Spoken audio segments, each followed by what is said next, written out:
राधे राधे मेरे गीता के सारथियों। मैं आज भूमिका से ही कुछ श्लोक की व्याख्या आपके साथ साझा कर रही हूँ। मेरी गलतियाँ हों तो उन्हें मुझे कमेंट्स में ज़रूर बताएं।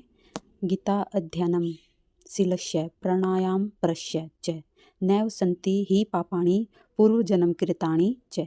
यदि कोई भगवत गीता को निष्ठा या गंभीरता के साथ पढ़ता है तो भगवान की कृपा से उसके सारे पूर्व दुष्कर्मों के फलों का उस पर कोई प्रभाव नहीं पड़ता। भगवान भगवत गीता के अंतिम अंश में जोर देकर यह बात बताते हैं।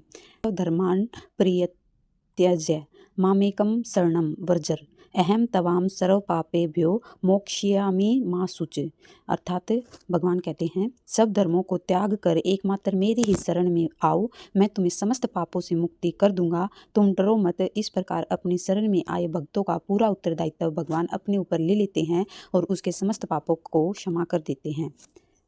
नेक्स्ट श्लोक है, मालिने मोचनम पुषाम जल स्नानाम दिने दिने सकृत गीतामृत स्नानम संसार मल नाशनम।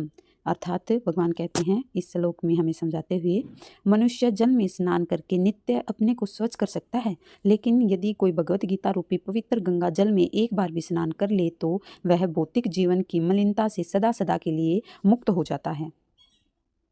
यहाँ पर भगवत गीता को गंगा की तरह ही बताया गया है, जो हमारे पापों को धोकर हमें पाप मुक्त कर देता है। नेक्स्ट श्लोक है, गीता सुगीता कर्तव्या किमय्या शास्त्र विस्तरई या स्वयं पदाना भष्य मुख पद्मा दिविनी सुता। चूँकि अर्थात भगवान कहते हैं, भगवत गीता भगवान के मुख से निकली है, अतः किसी अन्य वैदिक साहित्य को पढ़ने की आवश्यकता नहीं रहती।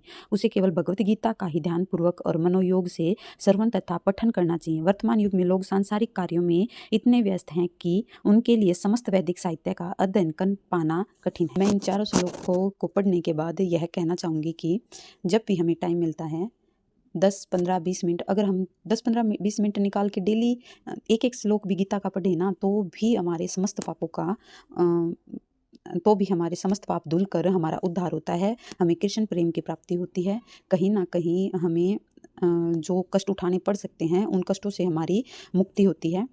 स्टार्टिंग में तो हम यही चाहेंगे कि हमें थोड़ा थोड़ा करके गीता को पढ़ना शुरू करना चाहिए, और ऐसे ही आप मेरे साथ जुड़े रहेंगे तो गीता का वैसे भी अध्ययन हो ही रहा है, और मैं आपको ऐसे ही गीता ज्ञान देती रहूँगी और खुद भी ग्रहण कर रही हूँ मैं गीता ज्ञान। हालांकि मैंने गीता कंप्लीट पहले पढ़ी है, बट मैं आपके साथ दोबारा से पढ़ रही हूँ। तो आप राधा रानी से मेरे लिए प्रार्थना करें कि मुझे भी गीता का संपूर्ण ज्ञान हो और आपको भी। तो मैं यही चाहती हूँ, हे किशोरी, आप